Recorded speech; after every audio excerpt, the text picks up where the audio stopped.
Sebelum saya kisahkan tentang kisah Adam, tentu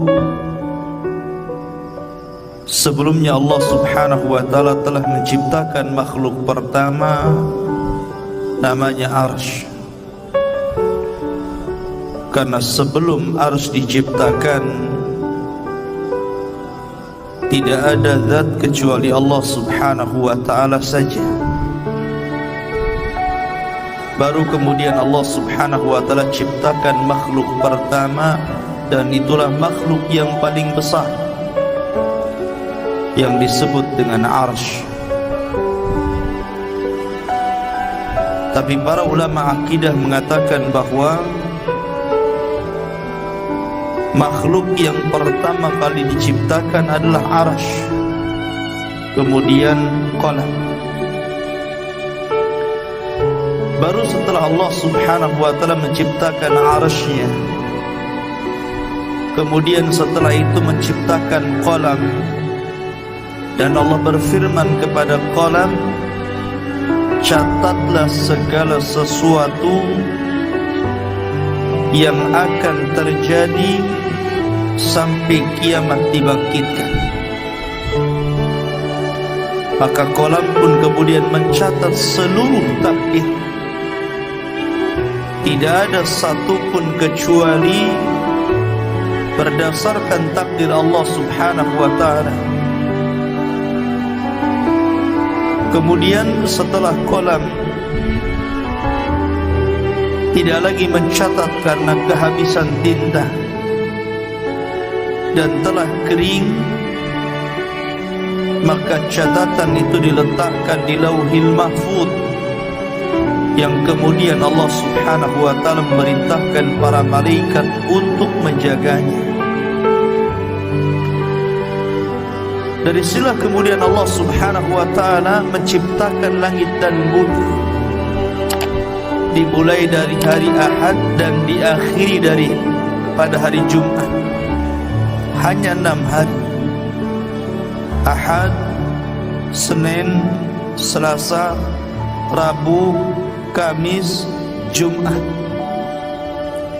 Maka Allah Subhanahu wa Ta'ala menyelesaikan penciptaan langit dan bumi dalam tempo yang 6 hari ini, dan selesai penciptaan keduanya di hari Jumat, sebagaimana Allah juga akan menghancurkan di hari Jumat, karena kiamat itu tegak di hari Jumat. Barulah kemudian Allah Subhanahu wa Ta'ala menciptakan makhluk-makhluk yang lainnya, gunung, sungai, pohon, dan begitu seterusnya. Maka ketika itulah Allah Subhanahu wa Ta'ala menciptakan makhluk pertama, namanya malaikat, dan malaikat adalah tentara-tentara Allah. Kemudian setelah Allah menciptakan malaikat, maka Allah ciptakan jin. Jin inilah yang pertama kali menghuni bumi. Akan tetapi karena jin ini memang disifatkan Allah Subhanahu wa Ta'ala lebih banyak yang rusak dibandingkan yang baik, maka terjadilah kerusakan di permukaan bumi. Sesama jin ini saling bunuh-membunuh, menumpahkan darah, merusak bumi. Akhirnya kemudian Allah Subhanahu wa Ta'ala pilih dari mereka yang paling saleh. Jin yang paling saleh itu namanya Azazil. Maka kemudian Azazil inilah yang kemudian diutus oleh Allah Subhanahu wa Ta'ala, kemudian dibekali dengan tentara malaikat untuk memperbaharui jin-jin yang ada di permukaan bumi, sehingga jin-jin yang jahat itu ditangkap, kemudian dilemparkan ke beberapa tempat di permukaan bumi. Sampailah kemudian bumi pun tenang karena dia berhasil menenangkan kaum jin. Dari situlah kemudian Azazil diangkat ke langit. dan menjadi raja bagi seluruh kalangan jin, dan dia tinggal bersama para malaikat yang kemudian oleh Allah Subhanahu wa taala diberikan amanah untuk menjadi khazanatul jannah, penjaganya surga. Dari sinilah Allah Subhanahu wa taala memulakan penciptaan yang pertama, kisah Adam alaihi salatu wassalam setelah malaikat dan jin. Dan ingatlah ketika Tuhanmu berfirman kepada para malaikat, aku hendak menjadikan khalifah. Dan Adam bergenerasi sampai generasi kita ini. Maka di bumi mereka berkata, apakah engkau hendak menjadikan orang-orang merusak? Qalu ataj'alu fiha man yufsidu fiha wa yasfikud dima. Ya Rabb, apakah engkau hendak menjadikan ciptaanmu itu orang yang merusak dan menumpahkan darah di sana, maksudnya di bumi? Wa nahnu nusabbihu bihamdika wa nuqaddisu lak. Sementara kami, kata malaikat, makhluk yang senantiasa bertasbih, memujimu, membersihkan namamu. Maka Allah mengatakan, qala inni a'lamu ma la ta'lamun. Maka Allah berfirman, saya lebih tahu apa yang kalian tidak tahu. Sesungguhnya Allah Subhanahu wa taala ketika menciptakan Adam min qabdatin, dari cidukan tanah, di mana Allah Subhanahu wa taala ketika menciptakan Adam ini dari beragam macam warna tanah.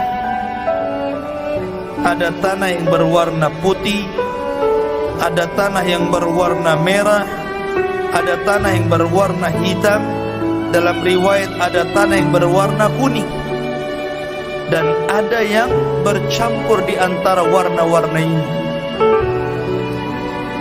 Dari sinilah kata para ulama, maka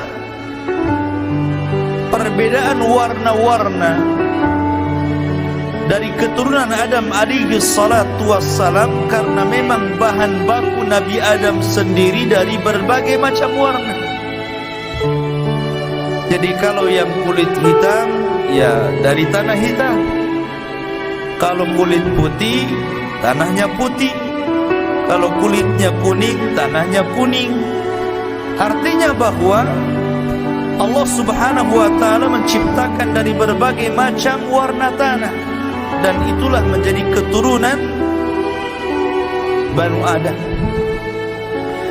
Kemudian di antara tanah yang diambil untuk menciptakan Adam itu ada yang al-khabith, ada jelek tanah. Wat-tayyib, ada tanah yang baik. Was-sahlu, ada yang mudah diambil. Wal-haznu, ada yang susah. Dan ada yang bercampur semuanya.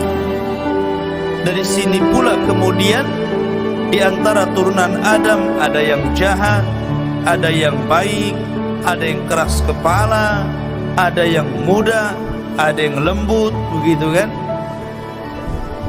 Jadi semua ini prosesnya kembali kepada proses ketika Allah menciptakan Adam alaihi salatu wassalam. Di antara kisah pengambilan tanah itu, Allah Subhanahu wa taala pertama kali mengutus malaikat Jibril.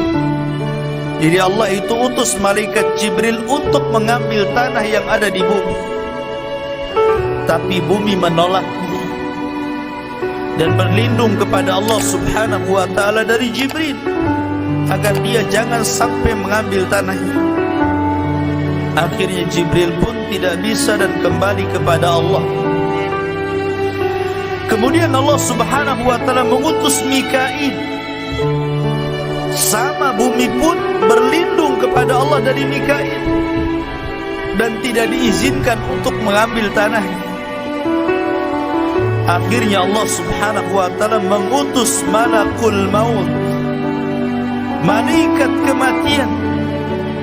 Ketika kemudian bumi berlindung kepada Allah subhanahu wa ta'ala, maka malaikat maut pun mengatakan, wa ana a'udzu billahi an arji. Sebagaimana engkau berlindung kepada Allah agar aku tidak mengambil tanahmu, maka aku pun berlindung kepada Allah, aku tidak akan kembali kepada Allah sampai ku ambil tanah.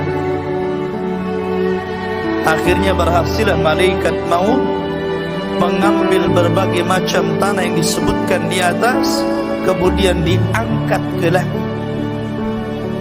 Dari tanah ini kemudian akhirnya Allah subhanahu wa ta'ala menciptakan dengan kedua tangannya. Dan ini ada hikmah kenapa Allah ciptakan Adam dengan tangannya, supaya iblis tidak bisa sombong di hadapan Adam. Karena iblis tidak diciptakan dengan tangan Allah. Iblis itu diciptakan dari ujung nyala api. Maka kemudian ketika Allah subhanahu wa ta'ala menciptakan Adam, Allah mulai membentuk Adam alaihi salatu wassalam dengan sebaik-baik bentuk yang tidak sama dengan makhluk yang lainnya. Sesungguhnya Allah menciptakan manusia itu sebaik-baik bentuk. Lah ketika Allah subhanahu wa ta'ala mulai menciptakan Adam alaihi salatu wassalam, dibentuknya sedemikian rupa, maka Allah subhanahu wa ta'ala membiarkan Adam yang belum ada ruhnya itu. Ada yang mengatakan selama 40 tahun dibiarkan. Artinya sampai betul-betul mengering. Lah dari sila kemudian ketika malaikat melihat Allah subhanahu wa ta'ala menciptakan makhluk yang gharib bagi mereka, aneh bagi mereka, di sila malaikat datang menghadap Allah dan mengatakan, ataj'alu fiha man yufsidu fiha wa yasfikud dima wa nahnu nusabbihu bihamdika wa nuqaddisulah. Ya Rabb, apakah engkau akan mengulang 2 kali menciptakan makhluk yang akan merusak bumi, menumpahkan darah, sementara kami adalah makhluk yang terus bertasbih memuji kamu? Kenapa malaikat ngomong seperti ini? Karena malaikat punya pengalaman dengan bangsa jin. Sebelum Adam diciptakan, Allah menciptakan jin. Dan jin itulah yang merusak bumi, yang menumpahkan darah sesama mereka, sehingga malaikat kemudian mentertibkan mereka. Karena malaikat punya pengalaman dengan jin, makanya dia kemudian datang menghadap Allah dan bertanya, ya Rabb, apakah engkau akan menciptakan makhluk lagi yang akan merusak dan menumpahkan darah? Makanya Allah subhanahu wa ta'ala mengatakan, inni a'lamu ma la ta'lamun. Lah saya ini yang menciptakan lebih tahu dibandingkan engkau. Barulah kemudian malaikat paham, dari turunan Adam ini ada yang menjadi para nabi dan rasul. Terkadang tingkatan mereka di atas para malaikat. Keluarlah para syuhada, keluarlah orang-orang saleh, keluarlah para siddiqun. Itulah kata-kata saya lebih paham dari apa yang kalian tidak tahu. Sementara iblis beda pula dia. Ketika Allah subhanahu wa ta'ala menciptakan Adam, baru berbentuk patung yang mengeras tadi, belum lagi ada ruh. Iblis ini bolak-balik, kemudian memegang-megang Adam, kadang masuk dari lubang telinga, keluar dari lubang hidung, masuk dari lubang hidung, keluar daripada lubang dubur. Begitulah dia masuk keluar. Kemudian dia mengatakan di hadapan malaikat, la in sullitu la uhlikanna. Kalau seandainya makhluk ini diserahkan kepadaku, ku hancurkan dia. Sampailah kepada waktu yang ditentukan, waktu yang menegangkan, ketika Allah hendak meniupkan ruh kepada Adam. Maka Allah subhanahu wa ta'ala memerintahkan para malaikatnya agar berkumpul. Bagaimana Allah subhanahu wa ta'ala akan membuat peristiwa baru tentang munculnya makhluk baru yang namanya Adam alaihi salatu wassalam. Mulailah kemudian Allah subhanahu wa ta'ala meniupkan ruh kepada Adam alaihi salatu wassalam. Baru saja ruh itu kemudian sampai di tenggorokan,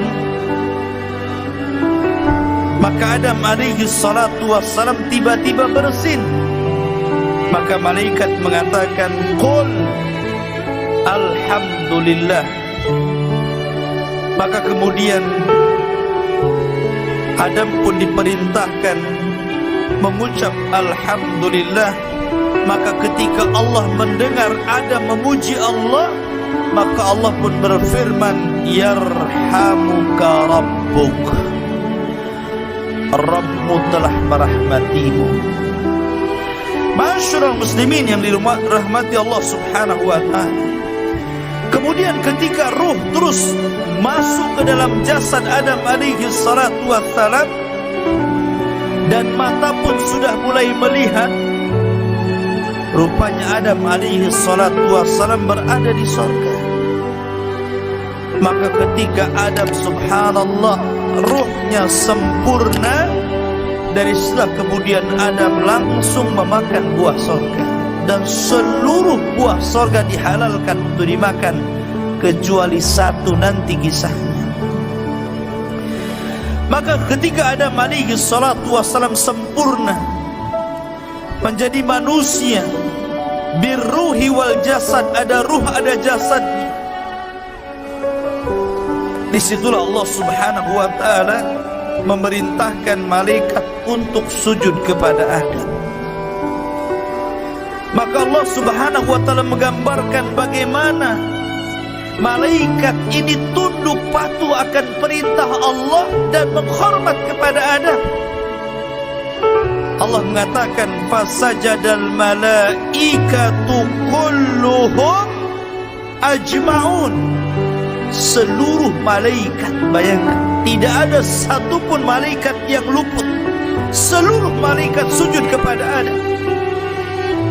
Rupanya dari seluruh malaikat ini ada satu makhluk, dia berdiri saja, dia tidak mau sujud, bahkan dia cenderung sombong. Kemudian makhluk ini ditanya oleh Allah subhanahu wa ta'ala, lima, kenapa engkau tidak sujud?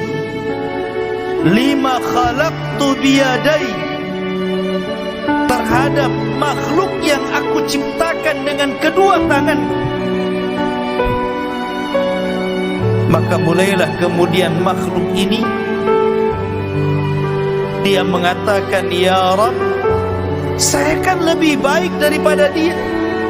Aku diciptakan dari api, sementara dia dari tanah. Dari situlah kemudian Allah subhanahu wa ta'ala marah kepada iblis subhanallah. Inilah maksiat pertama yang ada di langit, yang dilakukan oleh iblis kepada Allah subhanahu wa ta'ala, menolak perintah Allah subhanahu wa ta'ala. Maka dari sini kemudian Allah melaknat iblis, melaknat selaknat-laknatnya, marah semurka-murkanya. Hai iblis, keluar kau dari sorga, engkau kukutuk. Akhirnya kemudian iblis pun dikeluarkan dari sorga dan diusir ke dunia. dikembalikan kepada asal penciptaannya jin. Karena jin itu memang tabiatnya jahat, maka Allah kembalikan iblis ke asal penciptaannya jin. Iblis itu bagian daripada jin yang melakukan kefasikan kepada perintah Rabbnya.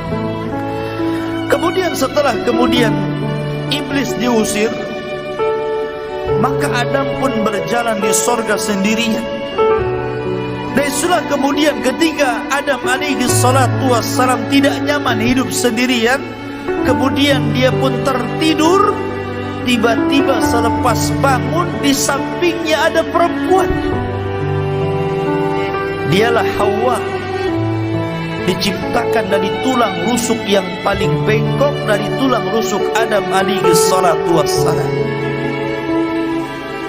Maka Allah subhanahu wa ta'ala ketika telah menciptakan Hawa, maka Allah pasangkan Hawa dengan Adam.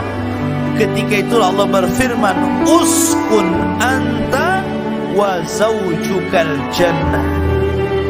Masuklah wahai Adam, ajak istrimu ke dalam sorga, hiduplah di situ, makanlah sesukamu, tetapi wala taqraba hadhihi syajarah. Yang penting kau jangan dekat-dekat pohon ini saja. Tapi Adam lupa dengan perintah Allah agar jangan makan pohon itu. Akhirnya kemudian Adam pun memakan pohon itu. Salah satu sebabnya Allah lupakan Adam akan perintah jangan mendekati pohon. Akhirnya dia pun mendekati pohon karena ada sebab lain, di mana iblis berhasil masuk ke dalam sorga. Dalam riwayat Israiliyat, iblis ini dia menunggang masuk ke dalam jalan darah ular. Iblis kan sudah diusir dari sorga, dia tidak bisa mungkin masuk ke dalam sorga. Tetapi iblis ini berhasil masuk sorga lewat masuk ke dalam tubuh ular itu. Apakah Allah tidak tahu? Allah tahu, gak mungkin Allah gak tahu. Tapi kenapa Allah biarkan iblis masuk ke dalam sorga? Sekali lagi karena ada hikmah di sini. Ada hikmah yang Allah subhanahu wa ta'ala kehendaki. Maka iblis pun berhasil masuk ke dalam sorga.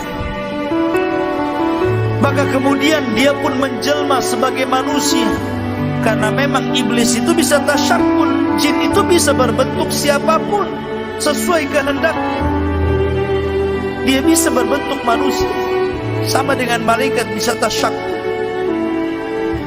Maka kemudian dia datang kepada Adam seolah-olah penasehat, seolah-olah orang baik, dan mengatakan, wahai Adam, kenapa Allah subhanahu wa ta'ala melarang tidak boleh mendekati pohon ini kecuali karena ada dua perkara. Antakuna malakaini au takuna minal khalidin.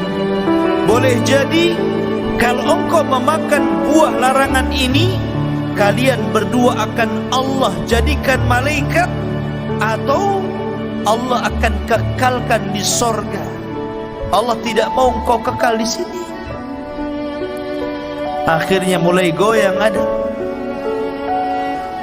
Ketika iblis tidak sanggup mempengaruhi Adam alaihi salatu wassalam, akhirnya dia pengaruhi lewat istrinya.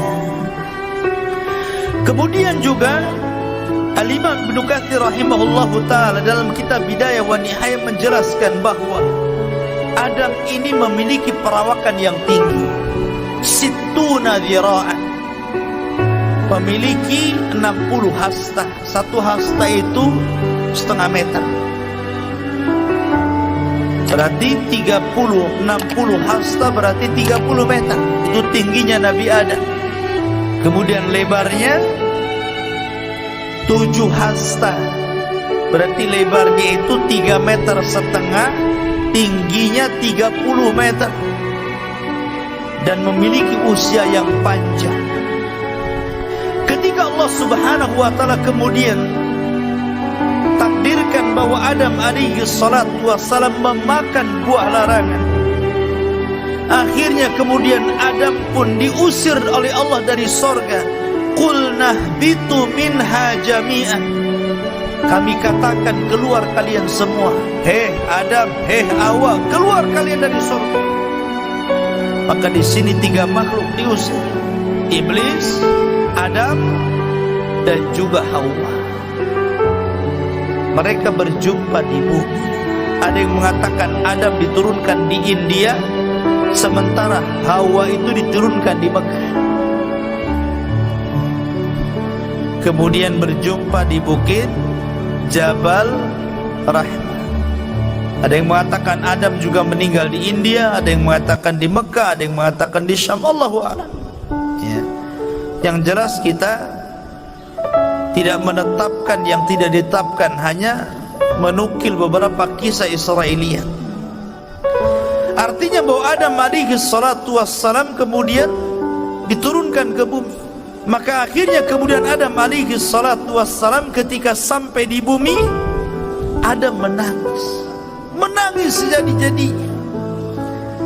Ketika itu Jibril datang dan berusaha menghibur Adam, tapi Adam tetap menangis karena bukan karena sedih dia diturunkan dari bumi, tidak, tapi karena menyesal karena maksiat yang dilakukan kepada Allah Subhanahu wa taala, sehingga dia berdoa kepada Allah, Rabbana zalamna anfusana wa illam taghfir lana wa tarhamna lanakunanna minal khasirin. Ini doanya Nabi Adam.